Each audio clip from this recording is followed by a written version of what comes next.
할렐루야. 오늘도 이렇게 우리 청년부 예배에 나오신 우리 청년 여러분들을 주님의 이름으로 축복하고 환영합니다. 우리 이 시간 주변 사람들과 함께 인사하면 좋겠습니다. 사랑합니다. 축복합니다. 사랑합니다. 축복합니다. 오늘도 하나님의 은혜와 하나님의 그 말씀이 가득한 예배 시간이기를 소망합니다.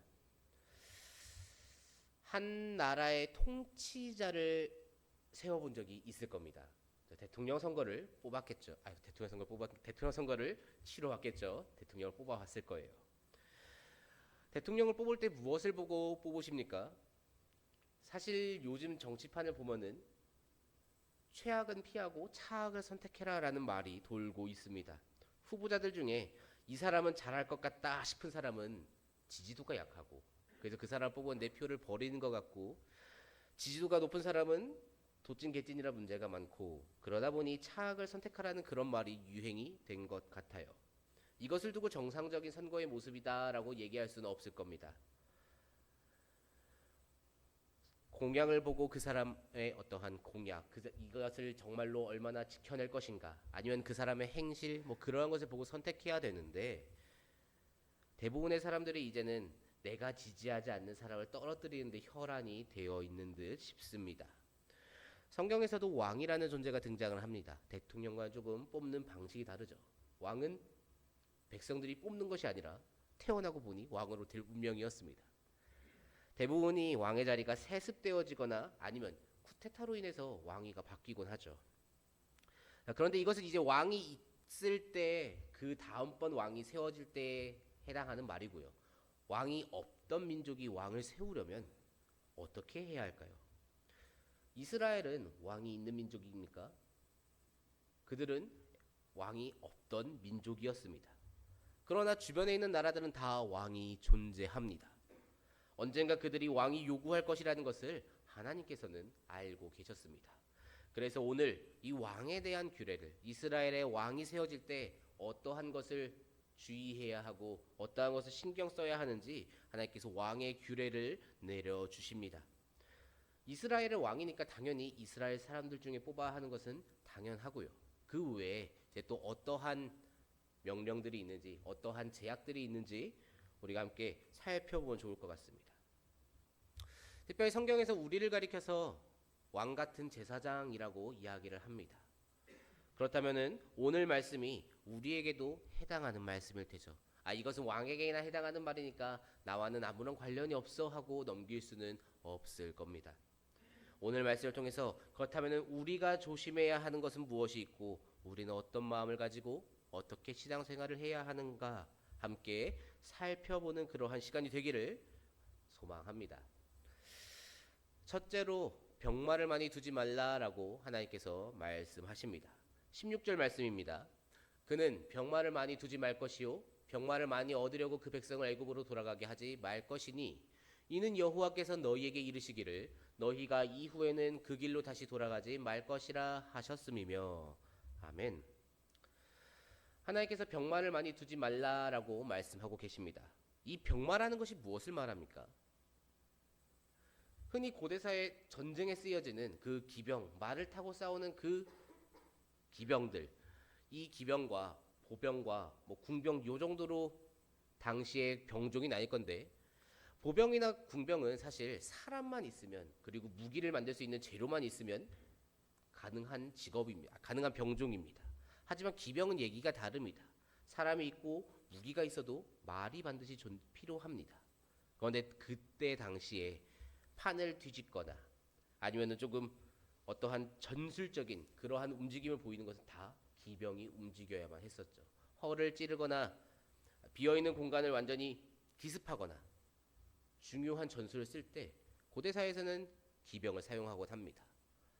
어렸을 때 반지의 제왕이라는 영화를 봤었는데, 거기서도 기병이 굉장히 전략적으로 쓰이는 것을 기억하고 있습니다.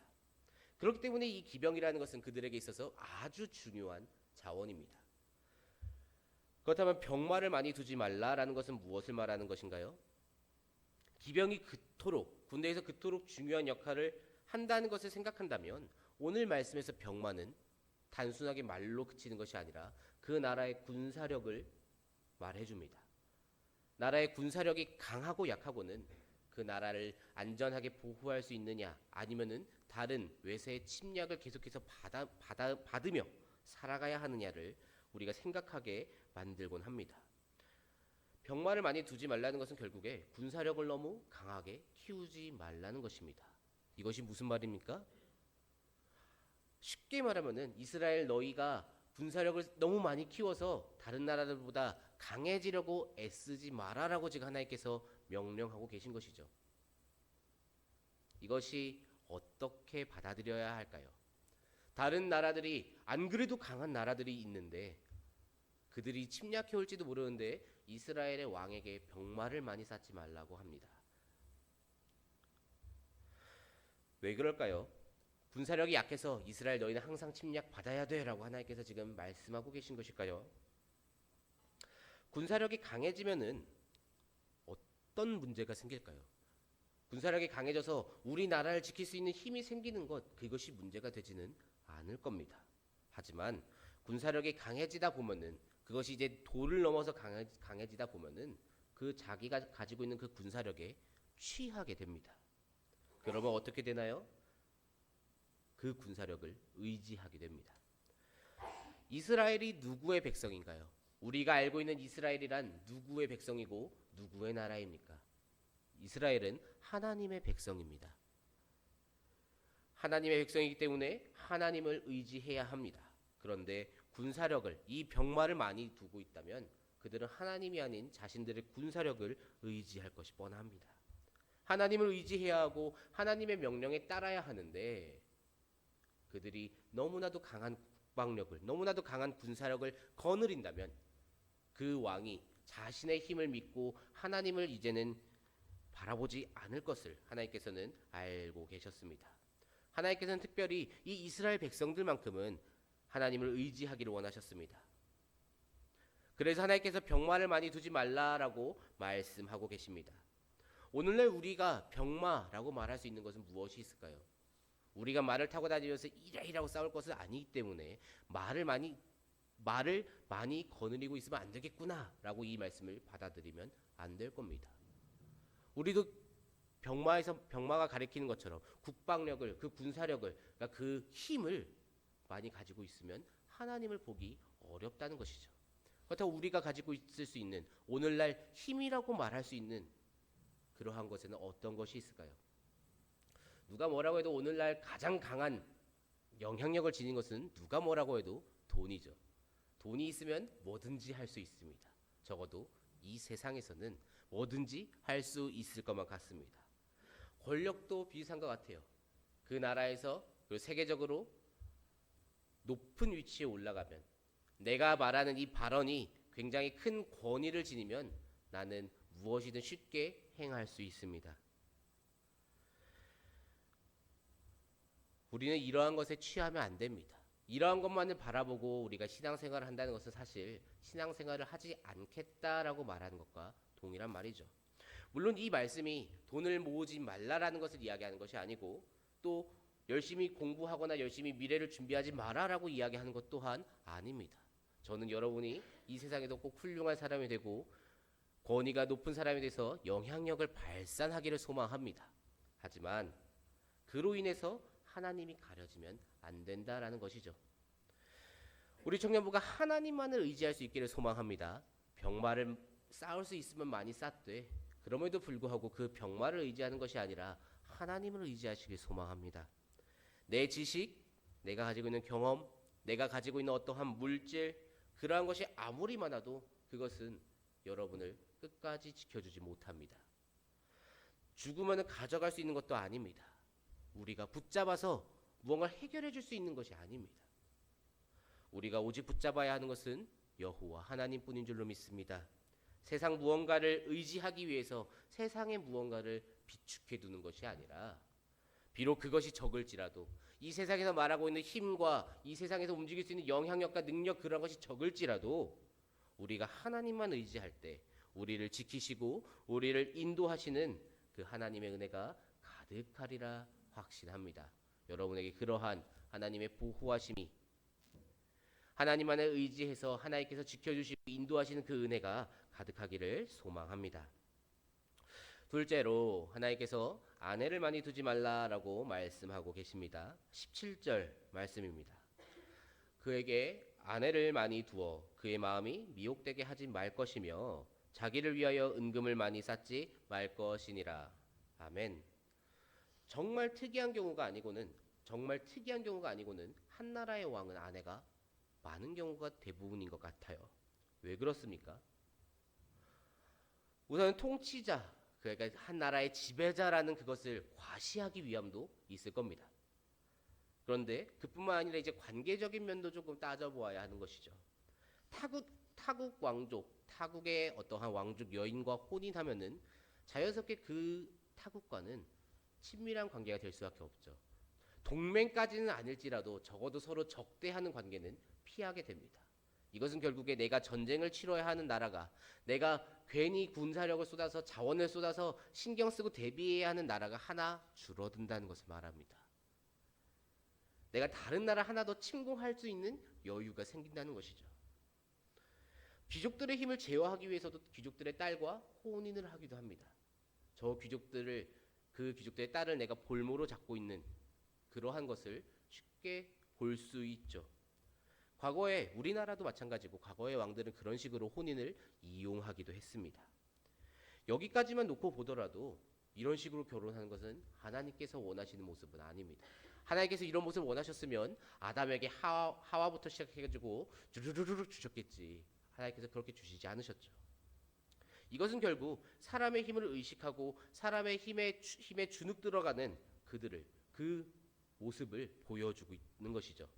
하나님을 의식하는 모습과는 거리가 멀다 못해 아예 하나님 자체를 신경 쓰고 있지도 않습니다. 거기에 더해서 그것만으로 그치는 것이 아니라 거기에 더해서 오늘 말씀 방금 읽었던 17절 말씀에서 뭐라고 하고 있습니까? 그의 마음이 미혹되게 하지 말 것이며 라고 쓰여 있습니다. 이 말은 쉽게 말하면 말씀에 쓰여 있는 대로 우리가 해석하면 아내를 많이 두면 어떻게 된다는 것입니까? 미혹당한다라는 것이죠. 그 마음을 빼앗긴다는 것입니다. 그 마음을 아내에게 빼앗기든 그 아내가 가지고 있는 어떠한 생각에 조종당하든 그 왕의 생각이 하나님으로부터 떨어진다라는 것이죠. 하나님을 바라보지 못할 때, 하나님을 생각하지 못하고 하나님을 바라보지 못할 때 그것을 하나님께서는 가증스럽게 여기십니다. 하나님께서 지금 미혹된다라고 말씀하셨지만 이 아내를 많이 두는 것은 결국에 내가 스스로 유혹의 자리를 더 만드는 것과 같다라는 것이죠. 우리의 마음을 훔치는 것은 세상에 너무나도 많습니다. 특히나 청년의 때는 더더욱 그런 것 같아요. 우리나라에서 흔히 볼 수 있는 중독과 관련된 문제들도 대부분이 다 결국에 그 유혹을 이겨내지 못한 것이죠. 그것이 게임이 되었건 니코틴이 되었건 알코올이 되었건 다른 무엇이 되었건 중독까지 가는 것은 내가 결국 유혹을 이겨내지 못하는 것입니다. 그 유혹을 이겨낼 수 있는 가장 좋은 방법은 그 자리에 애당초 안 가는 것이겠죠. 그런 유혹이 발생할 수 있는 자리를 애당초 안 가는 것이 가장 좋은 것일 것처럼 오늘 말씀에서도 그런 유혹이 발생할 수 있는 여지를 아예 두지 말라라고 말씀하고 계십니다. 우리는 이 하나님 말씀을 듣고 그 말씀대로 살아가야 합니다. 그런데 우리가 살아가는 모습은, 우리가 살아가는 현실은 유혹의 거리를 내가 스스로 찾고 있고 정작 하나님은 찾지 않는다는 것이죠. 우리가 살아가면서 어떻게 살아가는지 스스로 점검해보면 그 답이 나옵니다.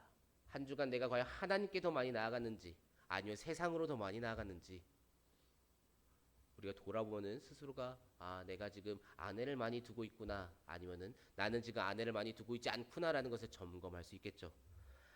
오늘 말씀에서 말하는 것처럼 하나님께서 말씀하신 그 유혹의 거리 아내를 많이 두지 않으시기를 소망합니다. 하나님보다 더 많이 사랑할 만한 것, 하나님보다 더 많이 생각할 만한 것, 내가 하나님을 떠올리는 횟수보다 더 많이 떠올릴 만한 것, 그러한 것을 우리는 우리의 삶에서 제거해야 합니다. 그런 것을 자꾸 옆에 두는 것이 아니라 도리어 그것은 줄이고 오직 하나님만을 바라보기를 소망합니다. 하나님만을 바라볼 때 하나님의 통치하심을 받을 수 있고 하나님만을 바라볼 때 하나님께서 무엇을 원하시고 어떻게 하기를 바라시는지 우리는 그 하나님의 뜻을 헤아릴 수 있습니다. 하나님만 바라보는 우리 다니엘 청년부 되기를 소망합니다. 셋째로 하나님께서 여호와를 경외하라라고 말씀하고 계십니다. 19절 말씀입니다. 평생에 자기 옆에 두고 읽어 그의 하나님 여호와 경외하기를 배우며 이 율법의 모든 말과 이 규례를 지켜 행할 것이라. 아멘. 왕에게 하시는 말씀이죠. 왕이 될 사람은 이것을 해야 하는데 그것은 여호와의 율법을 옆에 두고 매일 배우고 익혀야 한다라고 이야기하고 있습니다. 그래서 그 율법을 잘 알고 그리고 잘 지켜야 했습니다. 그런데 그렇게 살면서 무엇을 배워야 한다고 말하고 있습니까? 여호와를 경외하는 것을 배워야 한다라고 하십니다. 이 말씀은 사실 굉장히 중요한 말씀입니다. 단순히 율법을 옆에 두고 그것을 많이 읽고 그 율법을 많이 알고 지켜 행해라 까지만 하고 마침표가 찍어질 수도 있었어요. 그런데 그것으로 그치는 것이 아니라 그 다음 한 단계가 더 있다는 것이죠. 그것을 통해서 여호와를 경외하는 것을 배워라. 결국에 이 여호와를 경외하는 것은 무엇을 말하는 겁니까? 하나님의 율법을 읽고 그 율법을 잘 알고 율법을 지키는 삶을 이야기를 합니다. 왜 그렇습니까? 하나님을 두려워하는 마음이 없으면, 하나님을 경외하는 마음이 없으면 율법을 읽을 생각도 없고 율법을 알 생각도 없고 지킬 생각도 생기지 않기 때문이죠. 오늘 말씀에서 이 왕의 규례에 대해서 말씀하실 때 대부분이 다 어떻게 하지 말라라고 끝이 납니다. 그런데 방금 전에 읽었던 부분, 이 부분은 유독 무엇 하라라고 끝이 나게 됩니다. 계속해서 부정형으로 쓰이다가 긍정형으로 쓰입니다. 지금까지는 하지 말아야 하는 것이었으면 이제는 반드시 해야 한다라는 것을 강조하시며 보여주고 계신 것이죠. 율법서를 평생토록 읽으라고 하십니다. 하나님을 경외하는 마음을 배우라고 하십니다. 하나님을 경외하는 마음, 그것이 있어야 하나님의 말씀에 순종할 수 있다라는 것을 오늘 말씀이 보여주고 있는 것이죠. 우리는 이 경외라는 단어를 압니다. 잘 알고 있죠. 하나님을 경외해야 한다라고 생각합니다. 그런데 그 경외하는 방법을 몰라요. 오늘부터 난 하나님을 경외해야겠다. 난 이제 하나님을 경외할 거야. 어떻게 하면 하나님을 경외할 수 있습니까? 경외하는 삶은 내가 내일부터는 하나님을 경외해야지 한다고 해서 그 경외라는 마음이 갑자기 짠하고 생겨나지 않습니다. 물론 하나님께서 강권적으로 역사하시면은 그 마음을 강제로 심어 주시겠지만 그런 일은 정말 지극히 드뭅니다. 아까도 말씀드렸듯 우리가 말씀을 읽고 그 시간을 통해서 하나님에 대해서 알아가고 그 내가 알아간 하나님이 얼마나 크고 강하고 놀라우신 분인지를 내가 깨달았을 때 우리 안에 경외하는 마음이 생깁니다. 하나님이 누군지 모르는데, 하나님이 어떠한 분인지 내가 잘 모르는데, 그리고 그것을 잘 믿지 않는데 어떻게 우리 안에 경외한다는 그 마음이 생겨나겠습니까? 이스라엘 백성들이 지금 그러하죠. 이들은 하나님의 통치하심을 계속 받아왔습니다. 광야에서 하나님께서 역사하시는 거 그들은 평생토록 누려온 사람들이에요. 그런데 그들이 어떠합니까? 그들이 하나님을 경외하던가요? 조금만 문제 있으면 하나님께 불평과 불만을 늘어놓습니다. 참 대단한 믿음인 것 같아요. 이렇게 했을 때 하나님께서 날 죽이지면 어떡하지? 라고 걱정할 법한데 하나님께서 날 너무나 사랑하셔서 절대 죽이지 않으실 거야 라는 강력한 믿음이 있음을 이스라엘이 보여주고 있어요. 정신이 나간 거죠, 이스라엘이 지금. 하나님께서 어떻게 역사하셨는지 보고도 그렇게 행한다는 것은 하나님을 경외하는 마음이 없다라는 것이죠. 우리는 하나님을 경외해야 합니다. 그러기 위해서 우리는 오늘도 하나님에 대해서 알아가야 합니다. 하나님을 알아가는 시간을 사모하시기를 정말 주의 이름으로 간곡히 부탁을 드립니다.